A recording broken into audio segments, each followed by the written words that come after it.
Like many current Star Wars fans, my relationship with the franchise has been a very rocky one over the last few years, to say the least. I still keep up with the news and most of the new shows once reviews are out, but haven't really been invested about too much since probably The Last Jedi. A huge part of that is that much of recent Star Wars has felt lacking in that wonder that the universe can bring out in people that we all felt when seeing the original trilogy and really the prequels as well. Aside from The Mandalorian Seasons 1 and 2, and definitely Andor, I personally feel that all these other projects Disney has been turning out have severely lacked that specific childlike wonder we all felt when watching Star Wars for the first time. So it's safe to say that I've been kind of shocked that in spite of my skepticisms of Star Wars Outlaws prior to its launch, the game has somehow recaptured that feeling of Star Wars wonder for me for the first time since Andor and really The Force Awakens before that. Don't get me wrong, it is far from a perfect game, and it honestly is probably about a good 7 out of 10 at best, but it just scratches my Star Wars itch to be spirited away to a galaxy full of dangers and aliens and interesting characters, and seeing so many familiar and new Star Wars locations just felt like so cool. It just felt like I was a kid again. As I mentioned though, I was absolutely pretty skeptical of the game prior to getting my hands on it. Not just because it was Ubisoft, mind you, although the worry of it being a repeat of Valhalla was certainly on my mind considering they were going open world, but also it just kind of looked a little bland. From the stealth to the seemingly simple gunplay, I wasn't that intrigued, and honestly those parts of the game are still not like the best, even though I've had a lot of time with it. Because yeah, if you've heard valid criticisms about Outlaws, there's a really great chance that all of it is true. It definitely has some bland systems and boring combat and a very, very slow meandering story up until the end. But what is absolutely not true is that this is like the worst game of the year or another Ubisoft cash grab or whatever, okay? The amount of unwarranted hate this game has been receiving is genuinely mind-blowing to me. Because look, at the end of the day, Star Wars Outlaws is a fully functioning game that yes, has its issues, but does what it sets out to do. And that is to be a immersive Star Wars experience. Not the perfect game, but a really, really great way for fans and newcomers to just step into a whole universe. And I felt that from the moment I started the game. Because Star Wars Outlaws was and is not trying to be this massive, innovative game for a wide audience. I really think that it was just made to be an immersive sim type of game for what it would be like to be a low-level scoundrel in the Star Wars universe trying to make your way and survive. And anyone who expected otherwise, it's super valid to be disappointed.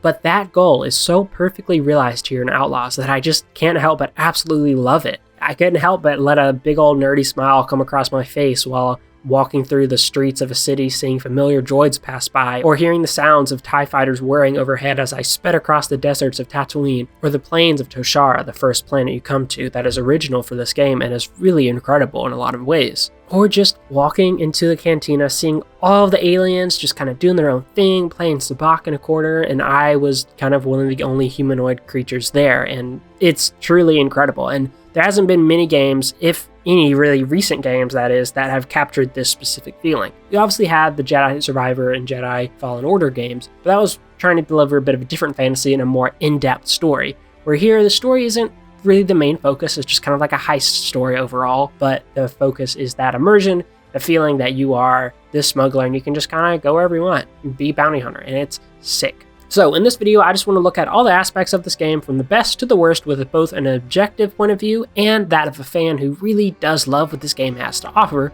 while acknowledging all of its downfalls. Because Outlaws is certainly not for everyone. But if you like the type of game that sets you into a universe and allows you to effortlessly live and breathe in it, then Star Wars Outlaws absolutely delivers, and at least for me, is possibly my favorite way to play and live in the Star Wars universe. All right, let's go. You want to live? This is our chance. So the way I'm going to kind of structure this video is not going to be super structured per se, but I'm just kind of have broken everything into the positives and the negatives of the game. Because I think for a title like this that has received so much criticism, it's important to kind of lay out both the objective point of view of like, hey, this is a bad video game system, and the kind of fan in me point of view. The first thing that we need to talk about is how much attention to detail is present within this game. Not only attention to Star Wars detail of all the aliens and the robots, but just like good game detail, and you can see how much hard work and love went into this from all the developers. From all these little like alien creatures on each different planet that can follow you around, that you can like pet and feed, and then even more follow you around. Like, they didn't have to throw something like that in there, but they did, and it's really cool that they did. To your speeder having a couple different animations depending on which angle you get on. That could have been something that was just, you just walk up, you press one button, and it's the same animation every time, and it would have been fine. The little extra effort there is just really cool to see and shows, again, how much love has been put into the game. Bang, bang. Those are just some of the specific examples of what I've experienced in the game so far, because I haven't completely finished this game. I'm probably about halfway through, but I have definitely experienced enough to have like a solid opinion on it and like solid examples of both the good and the bad. For example, one thing I really liked that I wasn't really sure about from all the gameplay previews and such is the syndicate reputation system. It's really cool, and it actually kind of has a bit of impact on both the gameplay and some mission outcomes where you get to choose and decide which syndicate organization you want to side with.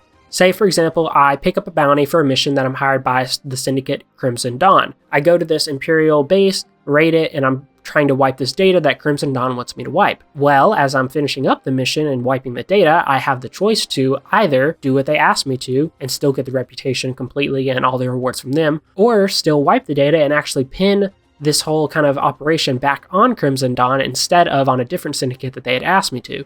That way, I get a little bit of reputation from both sides as long as no one finds out. And I believe it was this mission where the outcome was me going back to the leader of a syndicate called the Pikes, where I was able to tell him that, hey, Crimson Dawn was actually kind of hiring me to double cross you, but I didn't do that and I double crossed them instead.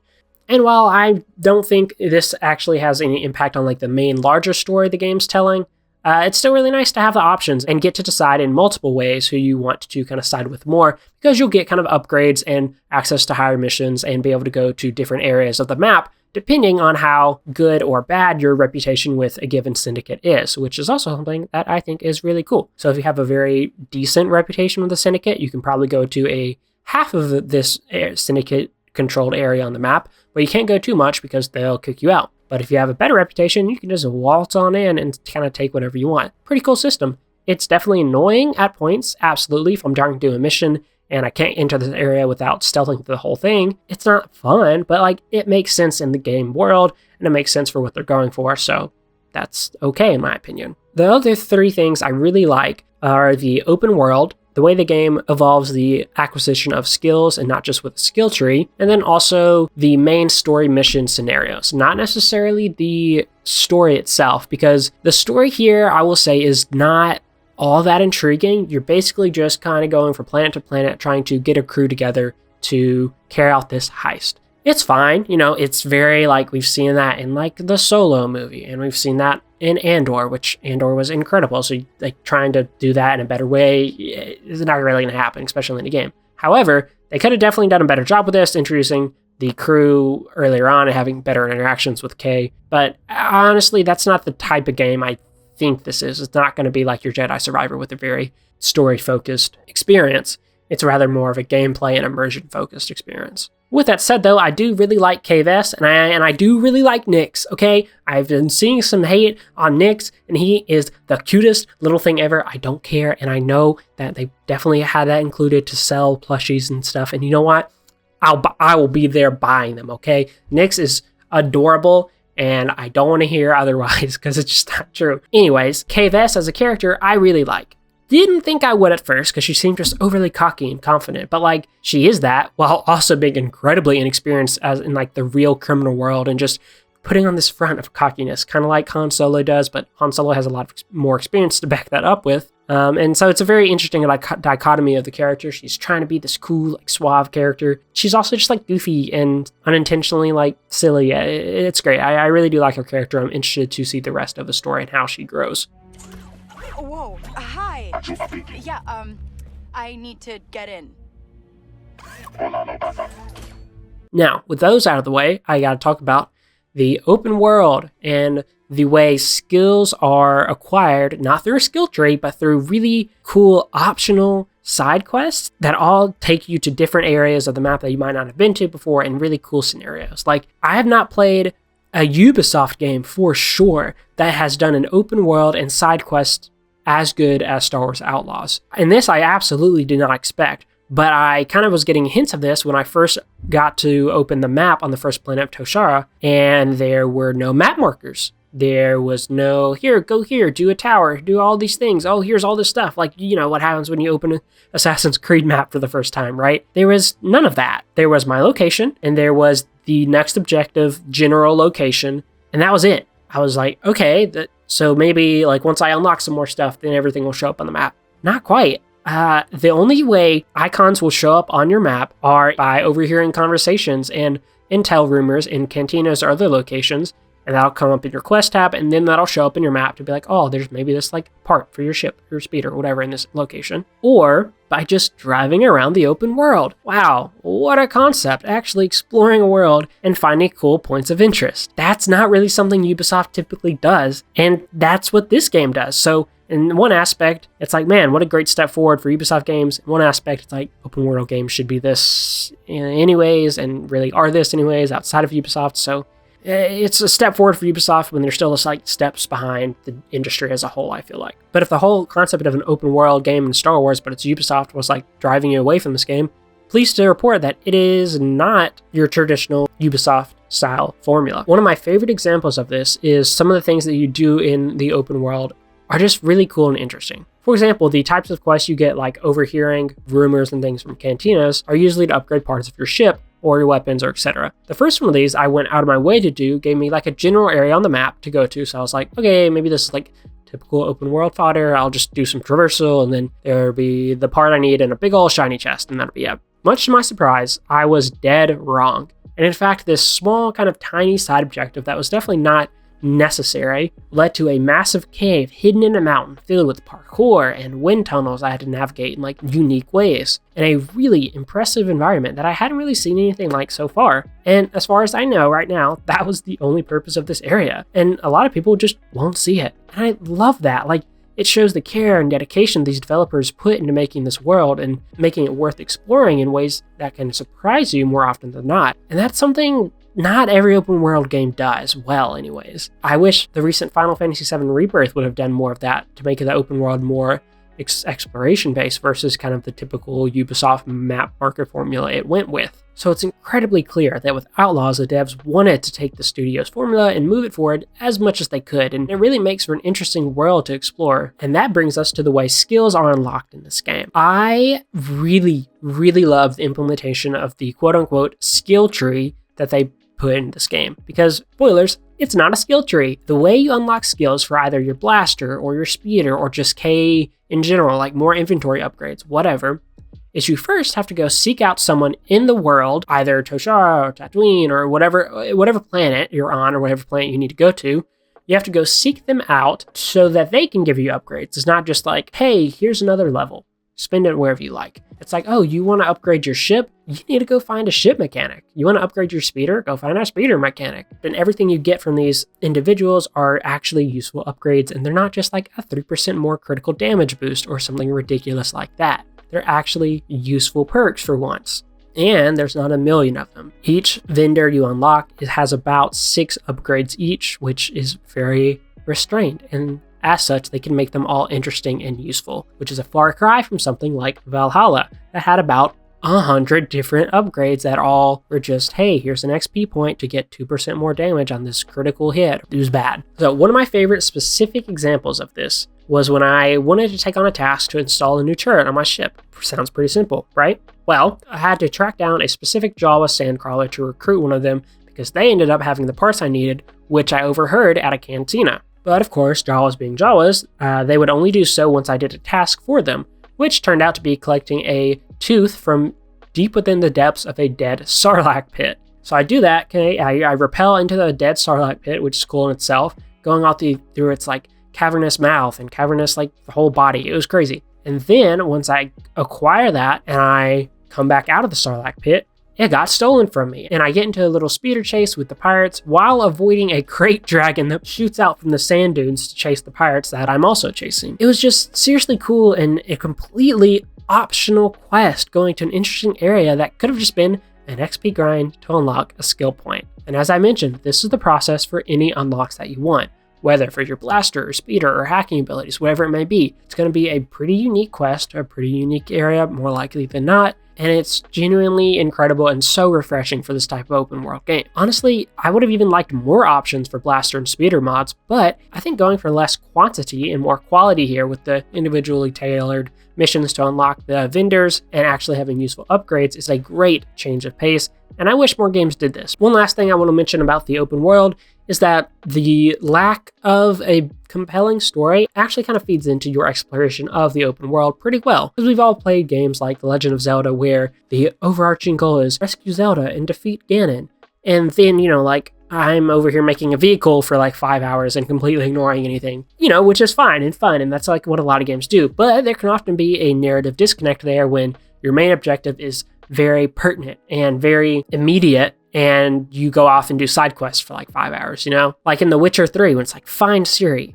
Like, you gotta go find Ciri now, the Wild Hunt is after her. And then you go do side quests in Novigrad for like 10 hours, and you're like, what was I doing? Again, not bad. It's actually really hard for a game to have a compelling story and not have that disconnect. But here in Outlaws, because the story is so just kind of there, you don't feel rushed in going from point A to point B. And because of that, I often found myself just exploring the world. And if a random event would pop up, which is a thing, like pirates are attacking a settlement or the Imperials landing and attacking pirates, whatever, I would find myself just pulling my speeder up to them and like taking a part in the battle and just going on to my next destination and not feeling this like dramatic pressure to continue the main story and go to the next planet. Like, I spent almost probably 9 hours on the main first planet, and there wasn't really that much to do for the main story there. I just was doing a lot of side content and having a blast doing so. And even though the main story itself isn't that interesting, like I kind of alluded to earlier, the scenarios you do find yourself in are kind of incredible and kind of a Star Wars fan's dream. Like, for example, infiltrating an Imperial cruiser akin to like something in A New Hope, that's in there. Scavenging an old High Republic freighter that's falling apart around you, so you have to carefully make your way around it. So sick. Infiltrating Jabba's palace, while, a little unbelievable, going throughout that whole process was so cool. And there's other things in that specific mission that I don't really want to spoil, but a lot of Star Wars, just like dream fantasy stuff in this game, and it's truly incredible. So now we got to get to the negatives. There are quite a few of them, absolutely. The lack of story being one of them, and a lot of these I'm sure actually you've heard a lot about because people are just kind of saying that this is all this game has, whatever. The stealth. You're doing a lot of stealth in this game, and the stealth mechanics are not great. You can either have AI just ignore you when you take down do a stealth animation on their friend 2 feet away, or if you do a stealth animation and no one's around, sometimes the entire complex you're in will see you and then you have to restart. So it's pretty glitchy, and it's not great.